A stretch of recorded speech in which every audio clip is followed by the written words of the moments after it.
Eno ye program yo ensulo eyenkya wano ku 3 ABN TV. Yiga okutandika olunaku ne Katonda. Sebo n'ennyabo omulungi azuukuse naffe enjeene ya leero. Twebaza Katonda ow'ekisa ekingi akkiriza okubeera naffe mu kiro kino ekikeeseza Wednesday ennaku z'omwezi nga 19 omwezi guno ogw'ekkumi ne tufuna omukisa okubeera mu bantu abalamu. Naawe ne nkwebaza mu ngeri y'enjawulo weebale kukitwala nga kya nsonga mu bulamu bwo ne famiri yo n'abagenyi abazzeewo oboolyawo ne musalawo okuzuukuka nga naffe mu puroguramu yaffe eno ennungi ensulo ey'enkya ku 3 ABN television. Nsaba Mukama akumpeera omukisa ne munno mutemyeko mwereza akameseji eri atakimanyi nga bw'ona omugambako n'alegako ku puroguramu emu oba bbiri ajja kwongera okufuna ennyonta ekola ki eyongera okutugobera mu puroguramu zaffe zonna ez'enjawulo. Yeebazibwe Katonda yo atukkiriza okujja mu maaso g'enkyene eya leero twongere okuyiga ekigambo kye. Nate ayogera naawe enkyene eya leero ye Grace Kaweesa. Mukama apadde omukisa nga tugenda gabana nawe ekigambo kye. Naye nga situnagenda wala mu kigambo kino nja kusaba weewombeeke n'ab'omu makaago tusabe Katonda omulungi atuluŋŋamye. Kale katusabe.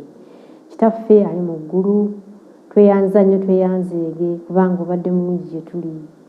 Totunulidde butasaanira bwaffe naye n'otuyisa bulungi Mukama ng'otuwa obukuumi obw'obwereere. Weebale kutuwa mukisa gutuuka ku nkyene eya leero nga tukyalina omukka ogw'obulamu. Tuzze mu ng'abaana abayala ng'abaana abato abeetaaga okuyiga. Tuwa Omwoyo Omutukuvu ayi Mukama Katonda ajja atuyigiriza ekigambo kyo kyongere okukyusa obulamu bwaffe ayi Mukama n'okubusembeza gy'oli gwe nsulo y'obulamu bwaffe. Kwe kusaba kwaffe okuyita mu Yesu oyo Mukama waffe. Amiina. Olunaku lwa jjo abadde naffe twetegereza ensonga ey'okubeera abantu ab'eddembe. Ne tukizuula nga eddembe omuntu eryetaaga ery'amazima liri mu linnya eryo erya Yesu Kristo Mukama waffe. Nga ne bw'oba n'ebyobugagga ebingi ne bw'oba n'erinnya ery'amaanyi mu nsi muno naye nga Yesu Kristo mu bulamu bwo taliimu tosobola kubeera muddu oba muntu oba musajja oba omukazi ow'eddembe eryogerwako erya ddala. Kakati nno ate enkyene eya leero tufunye omutwe omulungi ogugamba nti enjegere chains. Enjegere zino nali nzirabyeko era abamu tuzimanyi. Enjegere zino biba za kyuma ate zirimu engeri ez'enjawulo. Mulimu obujegere obutinitini nga bwa kyuma, mulimu aganene ag'amaanyi. Naye nga bw'olukwata bw'oti n'olulaba kye kintu ky'ogaya yiikayiika kinafu. Naye nja kukutegeeza Omuganda agamba nti obugonvu bw'olujegere ge maki ge maanyi. Enjegere zino zikozesebwa ebiseera ebisinga obungi ku siba. Nalabako abazisibisa sitoowa eri abazisibisa embwa zaabwe obutava wagisibidde era nga bw'ebeera ku lujegere naye emanya nti ndi musibe sijja kwetaaya. Ebeeraawo nereekaaniraawo neebuuka neekola ki naye ng'eri ku lujegere si muguwa. Waliwo enjawulo olujegere n'omuguwa. Kintu ky'amaanyi. Ate oluusi n'abasibe mu makomera bamanyi okusibwa enjegere zino. Baba balaba nga byonna ebiyinza okusiba obulungi lujegere. Kaakano nno bw'okyetegeeza si kyangu kulumenya oba kulukutula wadde olukozesezza nga kufulu. Njegere ki zo tugenda okwetegereza? Ekyokuyiga kyaffe kisimbuddwa bikwananga Bayibuli yo mu kitabo ky'Abaluumi essula ey'omukaaga olunyiriri lwa 20. Agamba bw'ati Pawulo nti kubanga bwe mwabanga abaddu b'ekibi mwabanga baddembe eri obutuukirivu. Balumi essula 6:20 agambye nti kubanga bwe mwabanga abaddu b'ekibi mwabanga baddembe eri obutuukirivu. Meaning nti mu biseera biri twalinga tufugibwa ekibi. Nagambye mu kibuga kyaffe ekyasoose nti oyo omuntu gwe weebwa okuweereza ofuuka muddu we. Bwe twabanga abaweereza b'ekibi mu biseera biri eby'emabega nga sinaba kutegeera Kristo Yesu twabanga abaddembe okukola bye twayagalanga okukola ki. Naye kaakano enjawulo ezze tetukyali baddu bakibi kubanga twakizudde ne tugamba nti Yesu Kristo bw'abeera mu ffe atufuula abantu abaki ab'eddembe, ate eddembe lyaki eyannamaddala. Kati kyava atujjukiza nti luli mwali nga baddembeyo, naye kakati muli baddu ba Mukama waffe Yesu Kristo, muli baddu abalina okuweereza Mukama waffe Yesu Kristo, so si ekibi kiri ekyalinga kifuga obulamu bwaffe. Enjegere chains zetugenda okwetegereza. Abasajja be twayogeddeko jjo bambi abaafiira mu mazzi 19. Jjukira nti twakirabye nti baali 30 naye abaawonako baali 11. Kati kigambibwa nti oba oli abasajja bano mu North Carolina mu December 1882 abaafiira mu mazzi baali baana bato. Mwalimu abamu ku bo nga baali baana bato. Mwalimu for example Charles yali wa myaka 15, mubuka muto bambi. Mwalimu Allen Tillman, James Fisher, Jim, bano baali mu myaka 18. Baafiira mu mazzi gano si lwakuba nti baali tebamanyi kuwuga, naye kigambibwa nti bwe baabakwata bwe baali babatambuza baali basibiddwa enjegere bonna. Kati nga n'omuntu bw'abadde asobola okuwuga yeetaase akabenje k'okufa kyali kizibuzibu kubanga baaliko enjegere zaali zikoze ki zibakutte. Ekigambo enjegere kino si kirungi mu bulamu bw'omwoyo. Enjegere zino ezoogerwako ez'ekibi zitumalako eddembe, zitufuga. Muganda ne wanyina zobeerawo ekibi kyonna ky'omanyi mu bulamu bwo kirabe nga olujegere olukusibye. Pawulo yategeera ekigambo kino. Yategeera ekigambo kino n'agamba bw'ati mu Sura 6:2 paka n'22, mwabanga baddu ba kibi naye kaakano bwe mwabwebwa eddembe okuva mu kibi. Ontegeera ongoberera? Mwabanga baddu ba kibi nga temunategeera Kristo Yesu, naye kaakano mwabwebwa eddembe okuva mu kibi ne mufuuka ki? Ne mufuuka baddu baani? Ba Katonda. Ne tufuuka abaweereza baani? Aba Katonda. Mulina ebibala byammwe olw'okutukuzibwa n'enkomero ya byonna mugenda kufuna obulamu obutakola ki? Obutaggwaawo. Mukama waffe yeebazibwe. Eno y'enteekateeka ya Katonda eri ggwe nange ng'omwonoonyi.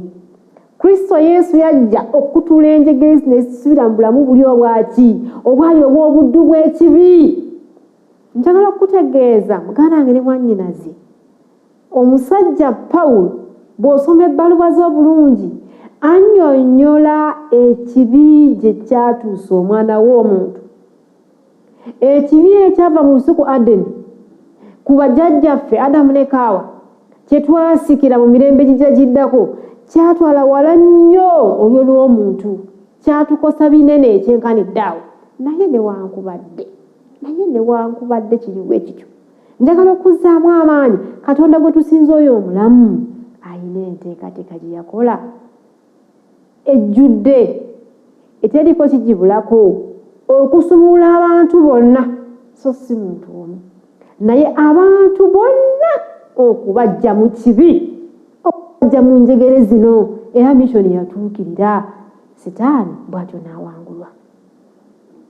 Naye singa omuntu abeera afugibwa okwegomba kw'omubiri, weetegereze ensonga zino, singa abeera afugibwa okwegomba kw'omubiri yeesanga tasobodde kuva mu bufuge buno obw'ekibi.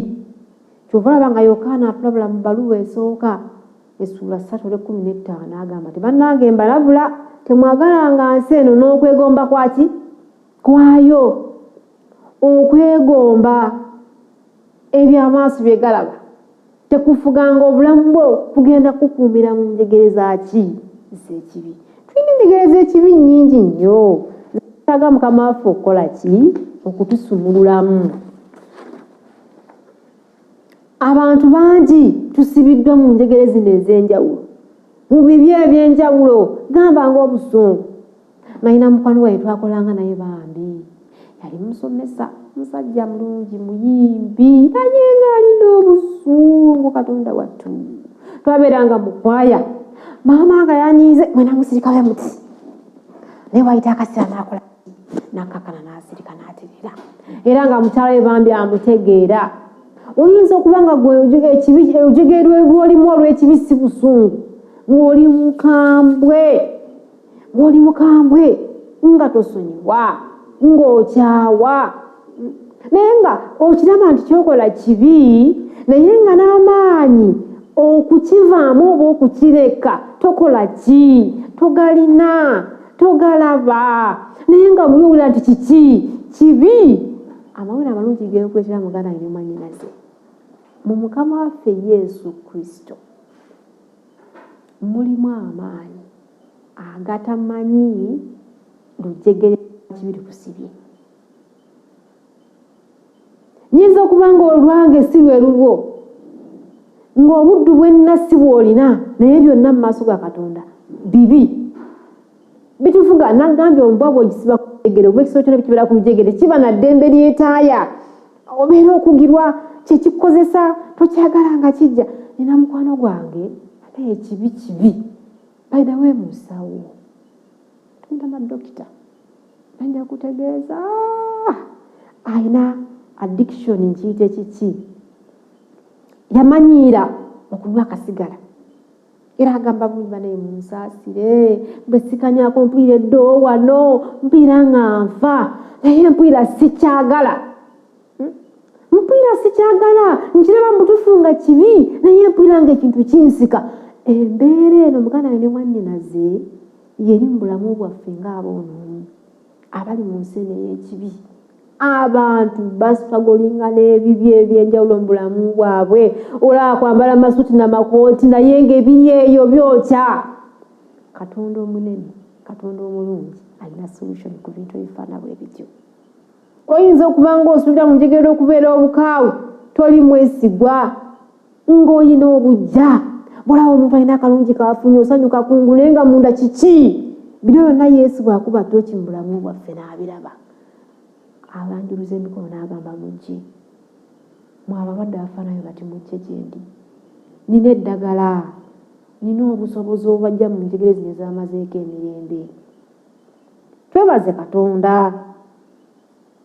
Katonda nti Mukama alina obusobozi ku mbeera z'ekibi eziri mu bulamu bwaffe. Si nsonga oba oli kiki, si nsonga oba oli mukambwe, si nsonga oba oli mulogo, oba oli mubbi, oba oli mutemu. Zino zonna njegere zetwasikira. Teri muntu yazaalibwa n'akola application kangende mu ssomero njiga obubbi. Taliyo. Kangende njiga obuyaayi, kangende njiga omuze guno omwenzi. Omuwe bunadda agamba waliwo ebintu bye twasikira okuva ku bajjajjaffe. Ekibi Dawudi agamba nti nze ndi muntu mu kibi mmange muyakola ki? Muyanzaalira. Tuzaalirwa n'obuzaalirwa na buno obw'ekibi ne bujja nga bwesikira bwe buti. Naye eyo si nsonga mu maaso ga Katonda. Naye weesanga weesanzinga ekyo ky'oli, obukyayi, njegere za kibi, nekikufuga, nekikukozesa, naye ng'okungulaga akafaananyi kalala, naye ng'ekiri munda kijjudde kibi. Kyova olaba nti Yesu yagamba mu Bayibuli mu Jeremiya nti omutima guno ogulaba guyina endwadde ezitawunyezeka. Kungulu ndaba kirala, munda ndi kirala, naye nga ndi mu buddu bw'ekyo kinkozesa. Nalina mukwano gwange yannyumiza as a grace talina gye tetwali mu Uganda nga tuli ku mawanga nga tusoma, kati tumanyi olulimi lw'abantu bali, kati nga baaga tuyiga olulimi lwabwe, kati ate nga naye talwagala, kati nabo tabaagala.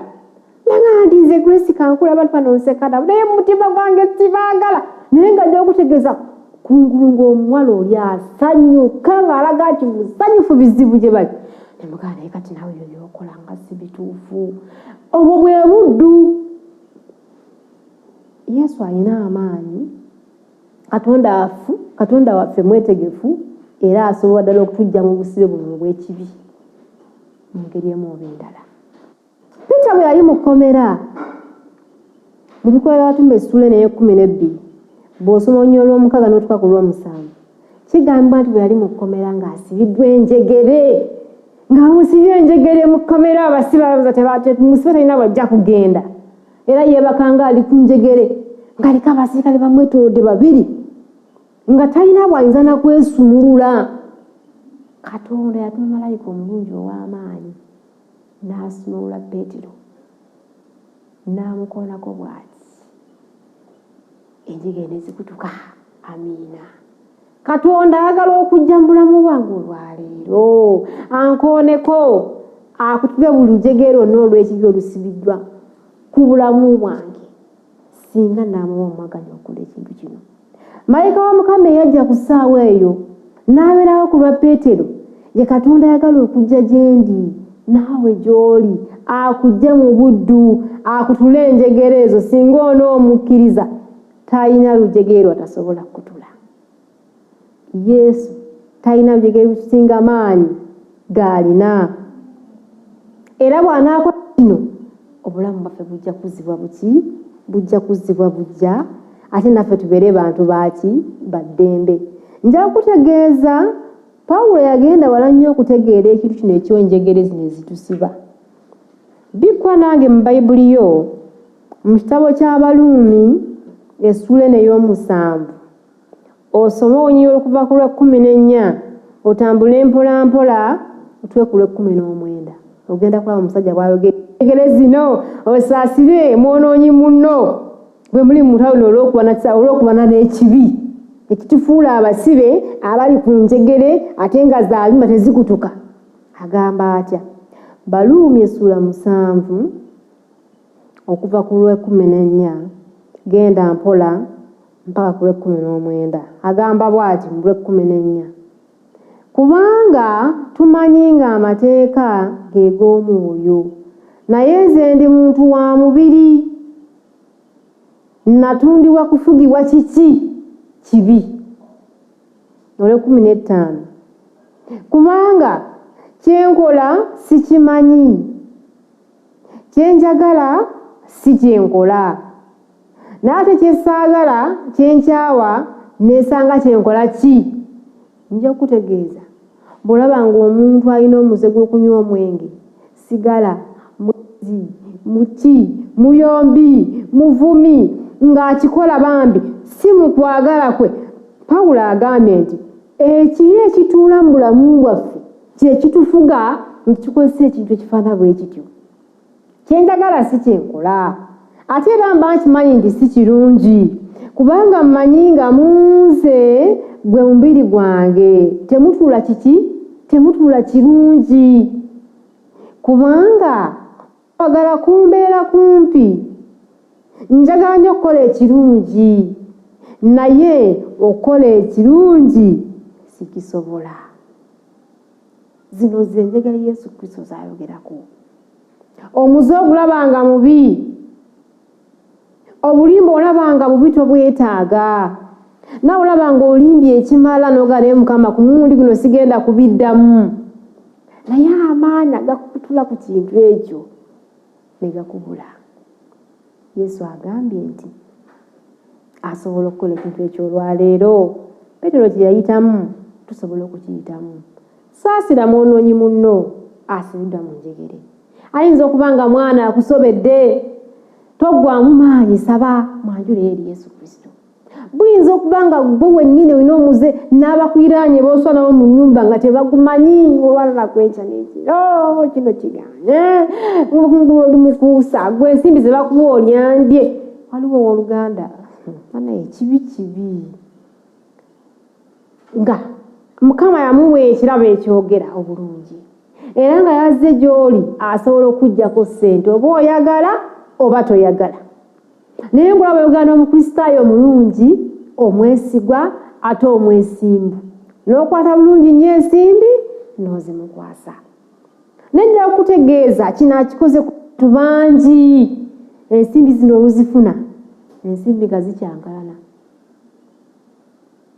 Naye n'agambibwako, naye n'akikola gwe n'akikola n'omuntu omulala, n'akikola n'omuntu omulala. Zino ze njegere sitaani zirateeka mu mwana w'omuntu. Naye Katonda yasumula enjegere z'amaanyi ku muddu we Peter ng'asibiddwa mu kkomera, ng'asibiddwa emirembe. Ayagala kuwa emirembe egyo olwaleero, enkyene eyaleero. Mwesige nti ajja kukikolera. Mwesige nti asobola okukikola. Nsaba Mukama akukwatireko, akuzzeemu amaanyi. Byonna by'olowooza nti biganye, wakyaliwo essuubi. Kale wewombeeke, tuweeyo okusaba Mukama atusumulule mu bino byonna ebirabika nga bisibye obulamu bwaffe. Tubeere ab'eddembe, tubeere nga Peetero. Katwegayirire.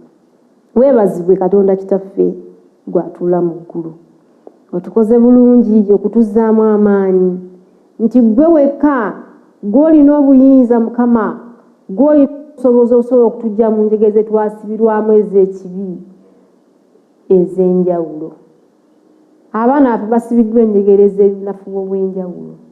Baganda baffe, bakadde baffe, abantu abakulu n'abato. Ayi Ssebo Katonda waffe tukwegayirira. Gwe yaliwo ku mulembe guli neero okyakola, jangu okutula bulujegere lwa kibi okyafugira mulamu bwaffe. Tuwa omukisa gwo Mukama, gutambule naffe nga tugenda okuweereza mu mirimu gyaffe egy'enjawulo. Jjawo Mukama obubenje obutali bumu, Sitaani bw'ayagala tugwemu enkyene ya leero. Abaddu bo abalumizibwa mu mubiri, Mukama bajjanjabe. Bizinesi zaffe Ayi Katonda wattu zongere omukisa, ziveemu ensimbi tusobole okukuweereza okukola ku byetaago byaffe. Katonda ataggwaawo yongere okutwebikkulira, yongere okutuzzaamu amaanyi, yongere okutulungamya. Obulungi bwo n'ekisa kyo Katonda wattu kabitambulenganga naffe. Gye bali bangi Mukama Katonda wange abaayana okukutegeera, Mukama tusabira abantu abawa Omwoyo Omutukuvu ayogere n'emitima gyabwe, bakole okusalawo okulungi okunabaviiramu okufuna obulamu obutaggwaawo. Ffenna Mukama waffe omulungi tuteeketeeke tusobole okuva mu nsi eno ey'ekibi etusibidde mu njegere ezitali zimu, nga tuli baana bo abawangudde era abagenda okweyagalira mu bulamu obutaggwaawo. Beera naffe enkyene ya leero Mukama Katonda wattu, owa omukisa ennimiro zaffe, owa omukisa abaana baffe, baganda baffe, gavumenti zaffe n'abakulembeze abali mu balungamye. Kwekwegalira kwaffe Ayi Taata omulungi n'okusaba kwaffe okuyita mu linnya eddungi erya Kristo Yesu eyatufiirira. Amiina. Mukama abawe omukisa. Yiga okutandika olunaku ne Katonda. Olwo nno ebisuubizo bye birabike gy'oli.